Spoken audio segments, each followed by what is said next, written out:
Here today, though, the Michigan Supreme Court has become the latest left-leaning court to flatly reject the idea that Donald Trump can be blocked from the ballot by some cockamamie perversion of the 14th Amendment to suggest that he is somehow prohibited for leading an insurrection for which he has never even been charged 2.5 years after the melee of January the 6th, 2021. Now, the Michigan decision leaves Colorado as the only state to veer deep into the ditch and suggests that somehow the former president, who is now leading in all polls to be the Republican nominee for president and the odds-on favorite to win the 2024 presidential election in a walkaway, should somehow be blocked from the ballot. CNN obviously disappointed that the Michigan Supreme Court is, well, following the law, unlike the radical justices of Colorado. Listen to this. Well, every state is following their own rules and their own processes for how to have candidates on the ballots. And this is why we're seeing something so different in Michigan today. The highest court in Michigan, 7 justices determining they're not going to get involved. The lower courts in Michigan said that they acknowledged that there were challenges to Trump being on the primary ballot there, and the lower court said, we also are not getting involved. This is not something for us to determine, and they weren't weighing in on the general election either at that time. And so now this case goes to the Michigan Supreme Court. They looked at it and they said, yeah, we're not going to do anything here either. But one of the justices in Michigan did write today in this ruling that Michigan is very different from Colorado. The laws are different around who qualifies for their primary ballots there. And that is one of the reasons why that state is ending up with a different situation about determining whether Donald Trump can be on the ballot because of the constitutional ban on insurrectionists running for office. That's dishonest. Dishonest. It's about the 14th Amendment. That doesn't change from state to state, even though CNN wishes it would. You know what's weird, though, is how afraid the Democrats truly are of Donald Trump getting reelected. I mean, these people control 90% of the mainstream media and 90% of social media, too. They've been on the warpath since the summer of 2015, telling everyone how evil and dangerous Donald Trump is. And short of flooding the world with mass mail-in ballots and a lot of questionable goings on in 2022, he would still be president today. And man, that makes them crazy. So they have intensified their attacks, turning to the courts and prosecutors in an obvious attack on a political opponent and political discourse, in full court press to shut him down, in fact, but it's just not working. And with them controlling the media and the message the way they do, you would think they would just want to beat the guy at the ballot box. I mean, if he was just half as bad as they try to paint him, how could they not beat him? How hard could it really be? Beating Donald Trump and all these MAGA loonies should be like taking candy from a baby. But something funny is happening on the way to Election Day. Young people, black people, Hispanic folks, and Democrats themselves are all fleeing the sinking ship, better known as Joe Biden. The Democrats are still grasping at straws, desperate to get Donald Trump off the ballot. Peter Strzok, who should fairly be in jail, is instead giving his opinions on MSNBC, of course, and spitting 3 lines of bull at the same time. Here's an example. Shortly after the Michigan Supreme Court indicated they weren't going to take this up, Donald Trump took to Truth Social and lauded their decision, talked about how they were absolutely right. It would be very interesting. You know, Frank pointed out how the FBI in Colorado out of the Denver office is actively working the threats to the Colorado justices. Let's take a look at the data coming out of Michigan. Are there any threats right now to those Michigan Supreme Court justices who decided not to hear the case? Because the fact of the matter is, this isn't an environment where everybody is prone to violence. The fact of the matter is, this is an environment where adherents and supporters of the former president are engaging in threats of violence, and there's a comparative absence of any sort of like behavior on the side. You don't see supporters of Joe Biden going out and threatening Michigan Supreme Court justices. So my worry is that Donald Trump is not constraining any of his behavior. His words result in violent action. It isn't stopping. He is well aware of what's going on. And I think whatever we see coming out of the Supreme Court, they can't unwrite the 14th Amendment.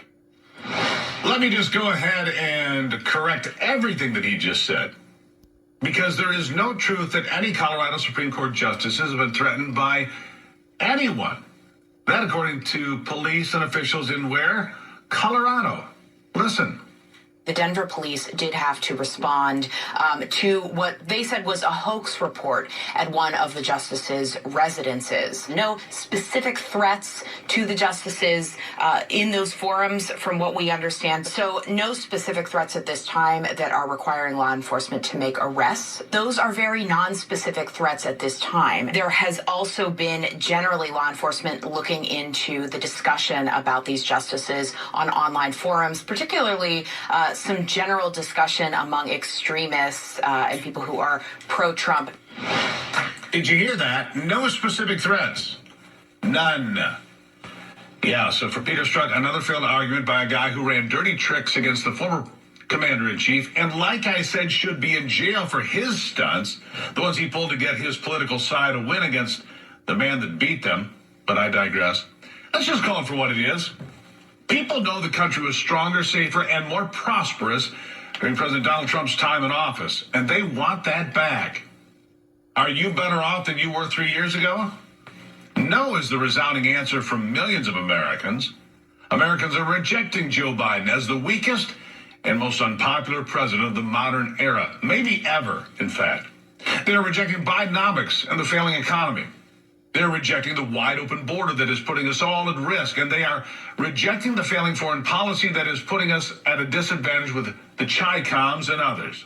But as a result, Trump is building a lead that may prove soon to be insurmountable, and that has the socialists running wild with their hair on fire. Again, why are Democrats so scared of Donald Trump? If he is so bad, just beat him in the election. Beat him at the ballot box. Get the voters to buy your arguments. It should be pretty simple, but apparently it's not. Here's more. The GOP is now an autocratic party, and it is a party enthralled to a cult leader. And everything they do are things that are supposed to benefit Donald Trump. And I will never forget that disgraceful first GOP debate where all the people who were running for president against him totally humiliated themselves and raised their hands, all but two, to say that they would support him, Donald Trump, even if he becomes a convicted felon. This is a party that has no identity anymore beyond what is good for Trump. No identity except that we put America first. That's our identity. We put America first, and our people first, and our families first. But it's gotten so bad that the left-wing media is wheeling out disgraced relics in an effort to jumpstart Joe Biden's campaign. I want you to enjoy this because they're digging so deep to find something, anything, anyone that will resonate with voters. How bad is it? Well, consider this. Chris Matthews, tossed out of NBC News for sexual harassment, is now back, attacking rural people, likening those that live in the country to terrorists. It's pretty remarkable, and here it is. People that didn't go to college have a pretty good rage on their hands. That's what you really want in an election is a rage. It can be black rage or white rage or rural rage. In this case, it's rural rage. They are so angry at the liberal establishment, the coastal elite. They look at people on television, they say, oh, those people on Saturday Night Live, those snarling rich kids, I know who they are. They're all trust funders. They don't have to worry about us. And the regular guy in the country goes, there they are snarling and making fun of us again. And every time we make fun of Trump, we're making fun of them. That's the weird, it's a weird thing. But in a way, it's like fighting terrorism. I mean, we think we just put the army in, or Israel just puts the IDF in, they're going to solve the problem. It never solves the problem because you enrage people. And we did it with Afghanistan and we did it with Iraq. We enraged the enemy to the point where they're more fiery than ever and they hate us more than ever. Armies don't make peace. And we think they do. And that's what this fight with you. How about the younger staffers at the White House joining the protests outside the White House against the president because they're rooting for the Palestinians? Well, right? And I don't think it's a right versus wrong. I think it's very complicated. All right, let's go through Chris Matthews' list here, all right? Dumb country bumpkins, full of rage. Rural folks are actually terrorists, if you didn't know, and are the enemy. That's what Chris Matthews has told us. Those uneducated country bumpkins are actually full of rage and actually are terrorists and actually are the biggest danger. The problem is there's no substance at all to Chris Matthews, and there never was. He has always been a political hack from South Philly that has not gotten better with age. Joe Concha, meanwhile, mocked Chris Matthews, and he did it well, calling it bobblehead TV, which seems pretty much on the money. Here he is. It was bobblehead morning over on Morning Joe, apparently. Everybody's shaking their head. What Chris Matthews was saying. Common sense is like deodorant. The people that need it most never use it. And Chris Matthews is Exhibit A here because in 2016, the turning point in that election is when Hillary Clinton referred to Trump supporters as a basket of deplorables. And they missed the entire Midwest in Ohio and in Michigan and Wisconsin, that blue wall. They didn't get the Senate in because they live in these elite bubbles in New York and Washington. By the way, what is Chris Matthews doing on MSNBC so much? Wasn't he shown the door a couple of years ago for sexual harassment?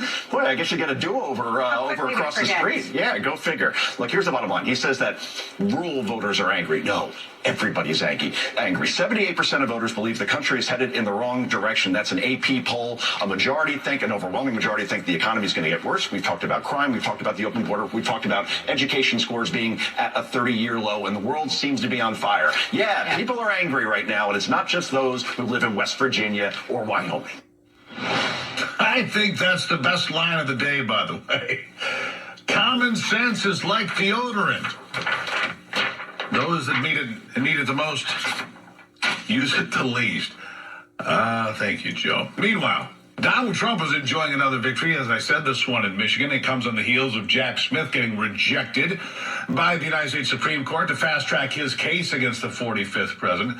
Donald Trump appearing right here with John Solomon on Real America's Voice last night, and he hammered home his points on January the 6th and the efforts by Jack Smith to plow him under. President Trump points out the failures of Jack Smith and Nancy Pelosi in telling the truth about what really happened on January the 6th. Here he is. Jack Smith says he doesn't want you to be able to introduce evidence in your defense that maybe the January 6th attack was preventable, that police and others had engaged in some security failures, intelligence failures beforehand. Your reaction real quickly to the prosecutor's request today. No, can you believe this? He tried to defend Nancy Pelosi and the mayor of D.C., but he tried to defend Nancy Pelosi, who did not do the job. We offered them, as you know, 10,000 troops or National Guard, whatever they wanted, before the event, because I knew it was going to be a very big event. And it wasn't my event. I went and showed up and made a speech. Right. We offered 10,000 people and more if necessary. And if they used 500 people, if they used 200 people, January 6th wouldn't have been January 6th. So can you imagine? This guy says, we don't want to introduce that.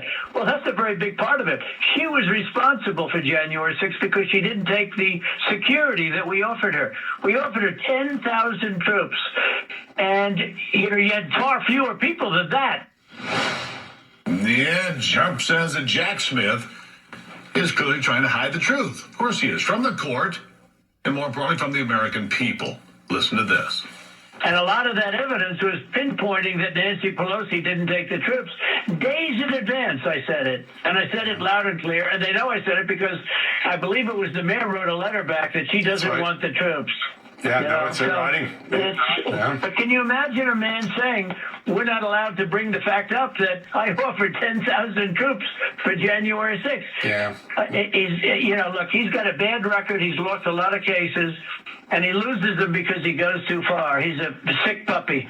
Well, it's important to note the Capitol Police Chief, the former Chief Steve Senn, said on this show that January 6th was a preventable event had they gotten the intelligence and the resources that he had asked. You offered them. It just didn't happen. It's just an amazing thing. Sir, I want to turn to... I offered them. It's true. Yeah, no, there's no doubt. It's in writing. It's in writing. How do you miss that? So what do you think? Does it look like a cover-up job to you? The Democrat Party seems to consider these desperate times worthy of desperate measures, of course. They're scared of a leader who knows what it takes to get this country back on track. They're afraid of that.